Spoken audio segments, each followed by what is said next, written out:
Dark psychology, a term that has gained traction in recent years, often associated with manipulation, coercion, and the exploitation of others for personal gain. But what is it exactly?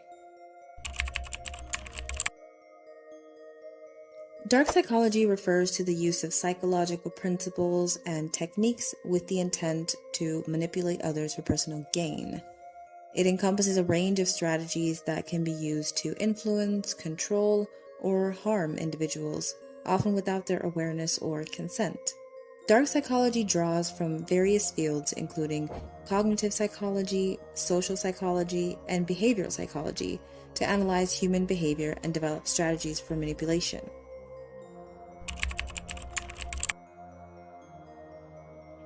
There are several key concepts with dark psychology.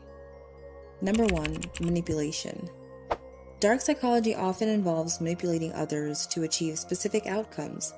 This manipulation can be subtle or overt, using techniques such as persuasion, deception, and intimidation to influence the thoughts, feelings, and behaviors of others. Number 2, persuasion.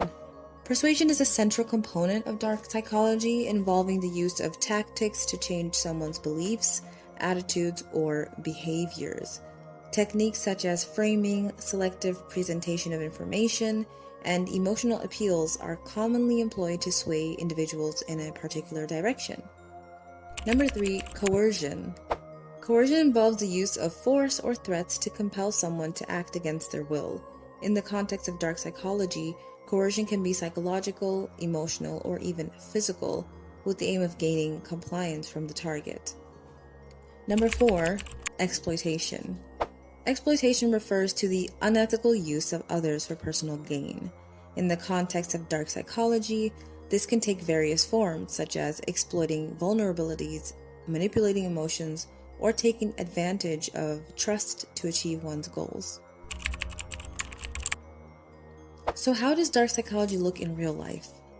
Well, it manifests in various forms, some of which are more subtle than others. The first one being gaslighting. Gaslighting is a form of psychological manipulation in which the perpetrator seeks to sow seeds of doubt in the target, making them question their perceptions, memory, and sanity. This can lead the target to doubt their own reality and become more susceptible to the manipulator's influence. Number 2 is emotional manipulation. Emotional manipulation involves using emotions such as guilt, fear, or sympathy to control or influence others.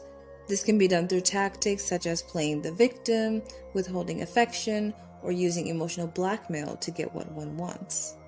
And number 3 is social engineering. Social engineering is a technique used to manipulate people into divulging confidential information or performing actions that compromise their security. This can include tactics such as pretexting, phishing, or impersonating to gain access to sensitive information or resources.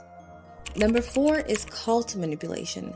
Now, cults often employ dark psychological tactics to recruit and retain members. These tactics can include isolation from friends and family, control of information, and manipulation of beliefs and emotions to maintain control over people. So now that we know what dark psychology actually looks like, what are the impacts it can have? As subtle as dark psychology is, it can have profound impacts on individuals and society as a whole. The first one being psychological harm. Victims of dark psychology tactics may experience psychological harm, including anxiety, depression, trauma, and loss of trust in others. The effects can be long-lasting and may require professional intervention to address, such as therapy. The next one is social harm. Dark psychology contributes to social harm by eroding trust, fostering a climate of suspicion, and undermining social cohesion. This can have far-reaching consequences for communities and society as a whole. And the third one is ethical concerns. The use of dark psychology raises ethical concerns related to autonomy, consent, and the manipulation of vulnerable individuals. It challenges the principles of respect for persons' ethical guidelines in psychology and other fields. So what can we do? Understanding dark psychology is essential for safeguarding yourself against its harmful effects, and also to promote ethical behavior in interpersonal interactions. You need to arm yourself with the knowledge, not so that you can harm others, but so that you can protect yourself.